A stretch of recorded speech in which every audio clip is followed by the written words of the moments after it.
tenemos muchas cosas positivas en nuestra vida, pero a pesar de eso, sentimos que nos hace falta algo.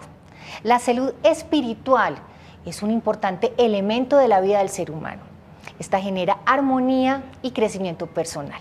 Hoy en Ellas Dicen nos acompaña Paula López. Paula es bogotana, estudió diseño de joyas y es gemóloga, y su amplia experiencia en diferentes puntos de la psicología, como la logoterapia, en conferencias de inspiración, motivaron a que se dedicara a escribir literatura espiritual. Y hoy viene a hablar con nosotros de su más reciente libro, Tu alma, una joya para pulir. Bienvenidos todos ustedes a Ellas Dicen. Y Paula, bienvenida a nuestro programa. Gracias, Patricia, gracias por tu invitación. Paula, ¿de dónde nace la idea de escribir este libro? Bueno, este libro es una recopilación de todas esas experiencias espirituales, primeramente en mi propia vida y segundo como acompañante espiritual, en donde me he dedicado por más de 18 años a acompañar a las personas a encontrar el sentido del sufrimiento desde la logoterapia de Viktor Frankl, también a que las personas puedan resignificar su biografía, su historia, es decir, darle un nuevo sentido a lo que han vivido y encontrar que en cada dificultad que tenemos en la vida hay un maestro. Bueno, vámonos un poquitico atrás y pregunto, ¿qué es logoterapia? Sí. Es muy importante que las personas entiendan qué es la logoterapia, porque es algo que, digamos, en el ámbito de la psicología las personas lo conocen, pero en la calle común y corriente no. La logoterapia es un nicho de la psicología que aborda la dimensión espiritual. Viktor Frankl es un sobreviviente del Holocausto y él crea este manuscrito durante todo el Holocausto, en donde él le enseña a las personas desde su postura de la logoterapia que si nosotros llegamos a la dimensión espiritual, abordamos la dimensión espiritual y buscamos nuestra dimensión espiritual, podemos encontrar ahí todas las herramientas necesarias para enfrentar la adversidad. O sea, básicamente que tenemos que aferrarnos a una creencia, llámese el uno, el otro, Dios, Buda, qué sé yo, pero que hay que aferrarse a eso para poder a través de eso y la psicología salir al otro lado. Exactamente, así es. Básicamente es eso. Bueno, Paula, ¿de a dónde pasa usted? Yo le preguntaba antes de empezar este programa, pero Paula, usted es joyero, usted es diseñadora de joyas, usted estudió gemología, sabe de las piedras. ¿De a dónde termina usted hablando de todas estas cosas espirituales, después de pasar de algo tan terrenal como puede ser una piedra? Qué linda. Pues mira, el libro se trata de eso, es una analogía entre cómo encontramos nosotros los diamantes. Nosotros como gemólogos hay toda una metodología en donde los mineros van a África, las minas de diamantes están en África, entonces deben cavar a grandes profundidades para encontrar el diamante. Cuando encuentran los diamantes salen negros, salen amorfos, no pasa la luz a través de ellos. Entonces mi primera experiencia profesional es como diseñadora de joyas y como gemóloga. Pero en toda esta profesión yo me encontraba con muchas mujeres que llegaban a mi joyería rotas, tristes, con un montón de vacíos emocionales, con un montón de relaciones caóticas, y yo en vez de venderles las joyas o de diseñarles las joyas me dedicaba a escucharlas. Terminabas escuchándoles toda la historia y dándole consejo, me imagino. Exactamente, entonces ahí descubrí que tenía como un don, y ese era el don de la escucha. Y me dedicaba a acompañarlas, a escucharlas, a ver cómo ellas podían encontrar esa salida desde su dimensión espiritual para todas sus dolencias de sus relaciones, como madres, como emprendedoras, lo que fuera. Y ahí, a través también de mi propia experiencia, de una enfermedad que me ha acompañado desde que nací, de mi propia historia como mujer, de un montón de adversidad que yo pude sobrepasar y aprender a sobrepasar en mi vida, dejé la joyería y dije, esto no es para mí, y empecé a formarme como coach, como logoterapeuta, para encontrar entonces mi nueva dimensión y mi nueva misión, que era ser joyera de almas. En el caso de coach, ¿cómo es ese proceso de formación? Porque yo veo que ahora en Instagram, en Facebook, en todos lados aparecen publicidad de personas que son coach y además que ofrecen formación en coaching, pero ¿cómo uno saber qué es lo real? O sea, es cierto que como con la gemología, uno como saber que una piedra no es falsa. Sí, sí, hay que tener mucho cuidado con eso, y cuando vamos a ir a un coach hay que también ver qué certificaciones tiene, qué preparación tiene, porque hoy en día hay de todo. Entonces tenemos que tener mucho cuidado en tener la seguridad de que el coach en donde nosotros estamos yendo, que nos estamos poniendo nosotros en manos de ese coach para que nos acompañe en ese momento de toma de decisiones, de transformarnos, sea una persona capacitada con todas las credenciales que se necesitan para eso. Paula, ¿cómo empieza el libro? Bueno, el libro empieza narrando mi experiencia en el hospital. Empieza, mi cuerpo yacía desnudo en una cama helada, de lata. y solamente vestía esa pulserita que le ponen a los enfermos cuando están en un hospital. Básicamente lo que yo empiezo a narrar es esa desnudez de nosotros mismos como seres humanos cuando estamos despojados de todo, cuando no tenemos nada material, cuando no tienes un nombre y un apellido, cuando no tienes recursos económicos, cuando estás desnudo, tu existencia y tú enfrentándote a la adversidad. Ahí empieza el libro. ¿Cómo encontrar esa felicidad en el momento de tener una adversidad? Llámese enfermedad, llámese un revés económico, llámese una depresión, llámese un problema en el trabajo, un problema en su relación sentimental. ¿Cómo encontrar la felicidad a pesar de eso? Mira, yo en mi práctica encuentro que hoy en día, después de haber pasado todo lo que vas a encontrar de mi historia en el libro, las personas están viviendo en miedo. Yo creo que el miedo es lo que yo más veo en las personas que llegan a mi consultorio, el miedo y la soledad. Si nosotros pausamos nuestra vida y hacemos un escáner del alma, yo hablo mucho del escáner del alma, si a ti te está doliendo el corazón, entonces vas a un cardiólogo, si te está doliendo la rodilla, vas a donde un médico especialista en la rodilla. Entonces lo primero es, pausa tu vida. ¿Y qué es lo que te está doliendo hoy? ¿Por qué te está doliendo? Te está doliendo tu matrimonio, te está doliendo tu maternidad, te está doliendo tu relación con tu jefe. Siempre nosotros tenemos dolencias espirituales que nos muestran que algo no está bien. Entonces es fundamental aprender a hacer el escáner del alma. ¿Qué me duele? Y ahí, entonces, cuando detectas ese dolor, poder empezar a ir más profundo, a bucear dentro de tu propia vida para ver que ese dolor necesitas entender que es tu maestro espiritual. Es difícil a veces hacer ese escáner del alma porque es que uno no se ve. Toca, yo creo que hacer como ese ejercicio es, yo me salgo y veo a Patricia de afuera y yo entonces veo que tiene esto y esto y esto, pero es que es muy difícil. ¿Cómo se hace ese escáner? Pues tú acabas de tocar uno de los ejercicios espirituales más poderosos de los que habla Víctor Frankl, que se llama el autodistanciamiento. El autodistanciamiento es un recurso espiritual que todos tenemos, pero poco usamos. Es decir, me salgo de mi propia vida y pongo mi vida afuera como si estuviera en una pantalla, como si yo tuviera un control remoto y pudiera ver mi vida. Puedo atrasarla, puedo adelantarla, puedo pausarla. Entonces, mi recomendación es, pon tu vida en una pantalla de cine, toma el control remoto de tu vida y retrocede. ¿Cómo estabas hace un año? ¿Cómo estabas hace 5? ¿Cómo estabas hace 15? ¿Te gusta la persona que estás siendo en esa película? Eres el protagonista de tu propia historia. ¿Cómo te ves? ¿Te gusta cómo estás siendo como madre? ¿Te gusta cómo estás siendo como esposa? ¿Te gusta cómo estás siendo a nivel profesional? Si no te gusta, ahí tienes un dolor que hay que revisar y hay que empezar a ver qué hacer al respecto. Lo que no puedes hacer es quedarte en la zona de confort. Uno de los temas que se trata en el libro es cómo alcanzar la felicidad. ¡Qué preguntaza! ¿Cómo alcanzar la felicidad? Pues yo creo que la felicidad, si nosotros le damos un nuevo significado, y a mí me gusta más hablar de plenitud, porque la felicidad no es una meta concreta, es un camino en donde nosotros, para mí la felicidad es alcanzar la plenitud. Es decir, tener la capacidad, aún en el sufrimiento, de estar tranquilo, de estar sereno y de tener paz. Para mí esa es la felicidad, alcanzar tu plenitud interior. ¿Y cómo es esa vida plena? ¿Cómo puede una persona lograr a tener una vida plena, vuelvo, insisto, con todos los problemas que existen en la vida? Pues yo creo que la plenitud se alcanza solamente cuando tú puedes ver tu propia vida y para mí el camino más importante es vivir en valores. Cuando tú te traicionas a ti mismo, cuando tú traicionas tus valores, cuando tú traicionas lo que es importante para ti, tu propia dignidad, empiezas a llevar tu vida hacia el caos, hacia la ansiedad, hacia el temor, hacia el desasosiego, hacia la insoportabilidad. Es decir, no me soporto, no me hallo, no me aguanto a mí mismo.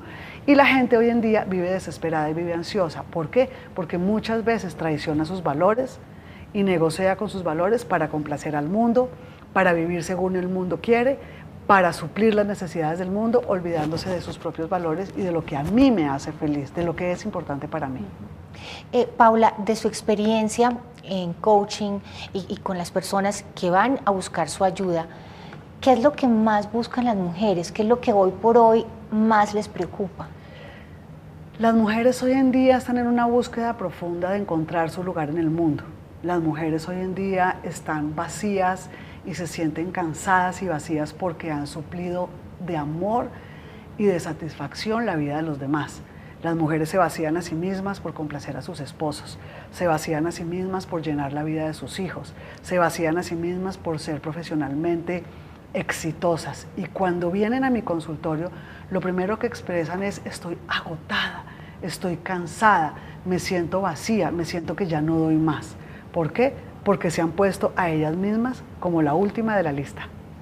Y hablábamos hace poco, antes cuando estábamos en maquillaje, de una de sus pacientes, que creo que la historia se cuenta en el libro, que estaba muy preocupada por, digamos, por las infidelidades de su esposo, pero no se estaba dando cuenta de su situación, de su salud, de su enfermedad. ¿Cómo fue ese caso? Pues es un caso de, yo lo llamo desnutrición emocional. Así como te puedes desnutrir de alimento físico, también te puedes desnutrir emocionalmente. Este es un caso de una mujer, ella es enfermera, casada con un militar, y esto pasa no solamente con los militares, sino que pasa también con cualquier hombre que esté permanentemente viajando o permanentemente teniendo una vida muy activa. Esta mujer, desde su noviazgo, había sido víctima de constante infidelidad de su marido, y ella había hecho una maestría en perdón. Lo perdonaba una tras otra vez, lo perdonaba una tras otra vez, y ya llevaba 12 años de matrimonio. Después de estos 12 años de matrimonio, estaba muy angustiada y llega a mi consultorio porque ya tenía una niña chiquita como de 5 años y decía: yo no quiero enseñarle esto a mi hija, yo no quiero que mi hija me vea llorando, yo no quiero que mi hija me vea triste. Y entonces, bueno, empezamos a bucear dentro de su vida a ver qué era lo que le estaba pasando, y como en la 4ª sesión, después de que ella me cuenta toda esta problemática a la cual ella le estaba dando prioridad, que o era sea, la infidelidad la de su infidelidad esposo, de su esposo, era su preocupación era su principal. preocupación principal, exactamente. Y yo empecé a ver de qué se trataba este tema de la dependencia emocional. Esta dependencia emocional es lo que vemos mucho en las mujeres. En la 4ª, 5ª sesión me dice: Paula, se me olvidó contarte algo. Yo se había notado que ella tenía unos sombreros muy bonitos, muy modernos, que cada vez llegaba con unos peinados muy elaborados y muy bonitos, y yo decía: bueno, tan bonito y tan, ¿no?, y tan a la moda esta mujer. Y de pronto se lleva la mano a su cabeza y se quita el sombrero y se quita la peluca que tenía, y tenía un cáncer terminal. O sea, tenía la chamba de lado a lado. Una cicatriz de oreja a oreja, le habían abierto todo el cráneo para extirparle un tumor de cáncer cerebral, y era una paciente terminal. A mí, ¿qué fue lo que más me impactó? Que ella tenía sus ojos y su corazón puestos en su marido, en cómo lidiar con la infidelidad de su marido.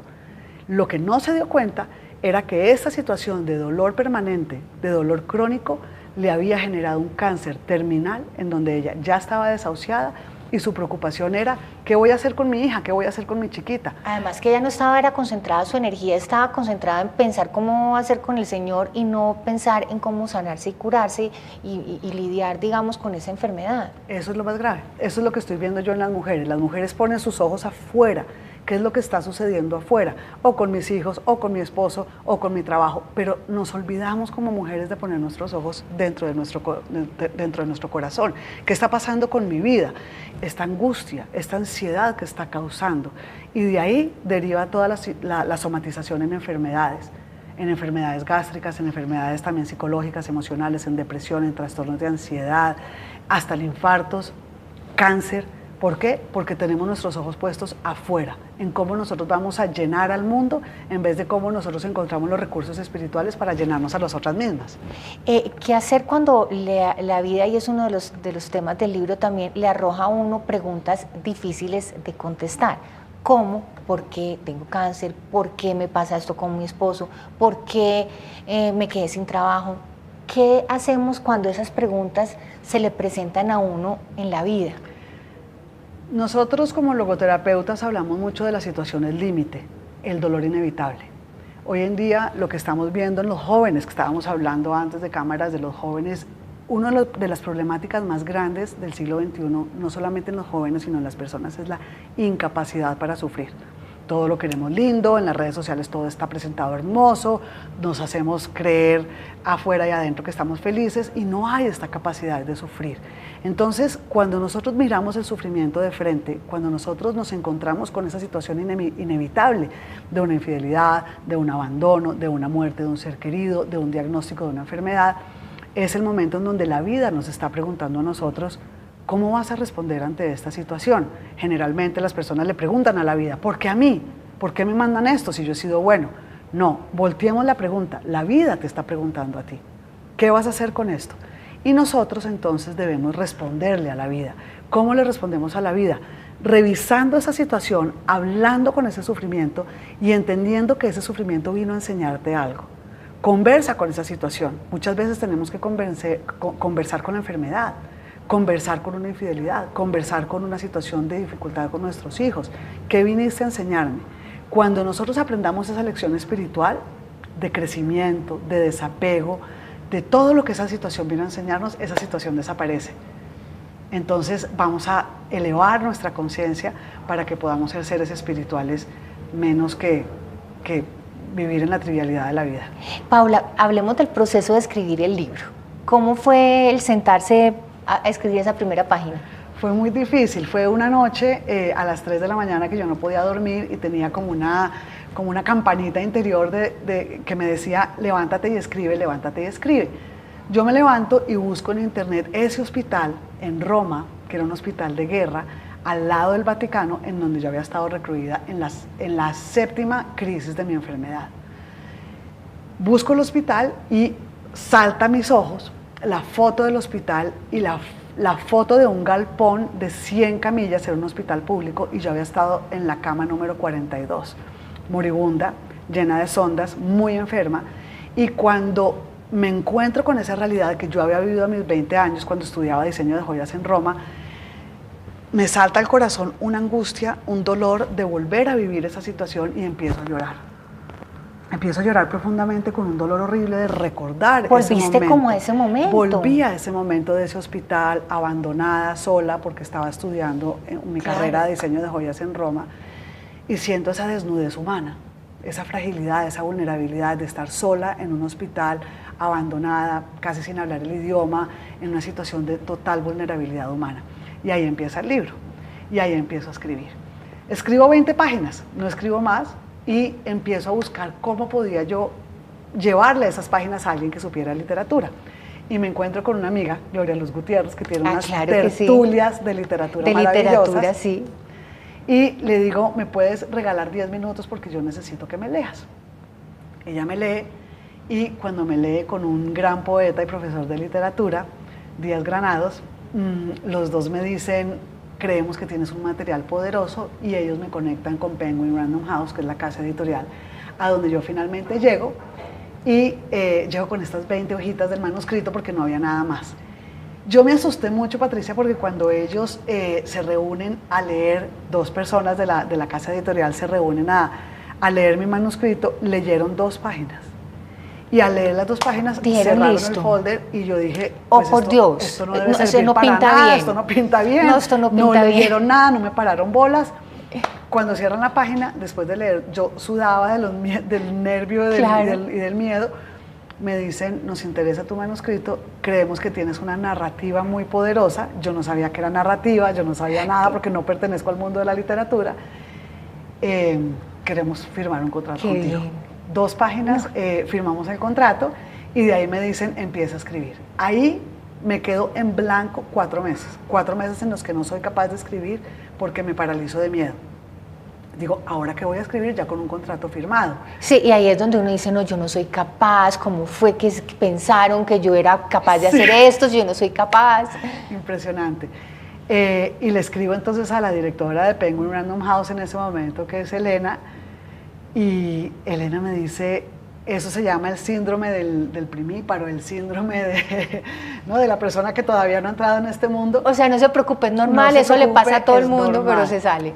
Y luego me monto en un avión para irme a España a visitar a mis hijos que viven allá, y en un vuelo de 10 horas se destapa otra vez el cerebro y se conecta con mi mano, y empiezo a escribir 12 horas seguidas en el avión. Y ahí empiezo a escribir. El libro lo termino en Madrid, porque en Madrid encuentro como estos momentos de soledad, me voy para el Parque del Retiro y encuentro estos momentos de discernimiento, de profunda espiritualidad. Y bueno, fue largo, fue un periodo como de 1 año, termino el libro. Cuando llego a Penguin Random House y les entrego el manuscrito, me dicen, está increíble, esto es algo que va a cambiar la vida de las personas, pero queremos que el libro tenga un valor añadido, un valor extra. Que es el regalo que tiene el libro, que es el manual de transformación. Exactamente. Que estuvimos ahí gomoseando fuera de cámaras. Exactamente. El último capítulo del libro te regala toda la metodología para poder transformar tu vida. Entonces tiene 10 meditaciones, los puedes escanear con el celular, los códigos QR, tienes acceso a esas 10 meditaciones en donde puedes interactuar conmigo, tiene toda la metodología para pulir las 10 facetas del alma, que son las 10 facetas que tiene un diamante. Cuando los joyeros pulen un diamante, tiene 10 facetas. Entonces yo hago esta analogía de cómo pulir tu alma, atravesando esas 10 facetas. Hablan también del niño interior, cómo tener conversaciones con tu niño herido, que es tu niño interior que vive dentro de ti. Que a veces nosotros le hablamos súper mal. Yo creo que muchas veces nos hablamos a nosotros mismos como no seríamos capaces de hablarle a otra persona. Exactamente. De las cosas que nos decimos tan duras. Y es muy importante hablar con ese niño herido. ¿Cuáles son esas heridas que tienes activas de tu historia? ¿Qué pasó cuando eras niña? ¿Qué pasó cuando eras adolescente? Porque todas esas heridas activas que se te abrieron cuando eras niña o cuando eras adolescente, tú vives y te interrelacionas hoy en día con las personas con las que convives desde tu niña herida muchas veces. Entonces, necesitas hablar con esa niña herida, a ver cuáles son esas heridas que tienes todavía que no han cicatrizado, porque cuando la herida cierra, cuando ya no sangra más y se convierte en una cicatriz, ya no te arde, ya no te duele, está ahí para recordarte una batalla ganada. Pero sigue ahí. Pero sigue ahí, pero la cicatriz ya no te duele, fíjate que cuando tú te cortaste, claro, la cicatriz ya no te arde, te recuerda que hubo un dolor, que hubo algo que sangró, pero cuando se convierte en cicatriz, ya dignifica ese dolor. Pues Paula, yo creo que vamos a tener mucho tema para seguir hablando contigo aquí en Ellas Dicen. Hay también una frase que dice que los diamantes, antes de convertirse en diamantes, son unas piedras negras que resisten muchísima presión y que hay que pulirlas precisamente para que se conviertan en diamantes. Yo creo que como lo que vamos a hacer con el alma cuando leamos este libro. Muchísimas gracias por estar aquí en Ellas Dicen. Gracias, qué invitación tan linda y te lo agradezco inmensamente. Ha sido todo un placer. A ustedes gracias por acompañarnos en Ellas Dicen. Recuerden seguirnos en redes sociales como @Canal Capital y además pueden vernos y estar informados de las noticias de Bogotá a través de www.conexioncapital.co. Que tengan ustedes una feliz mañana.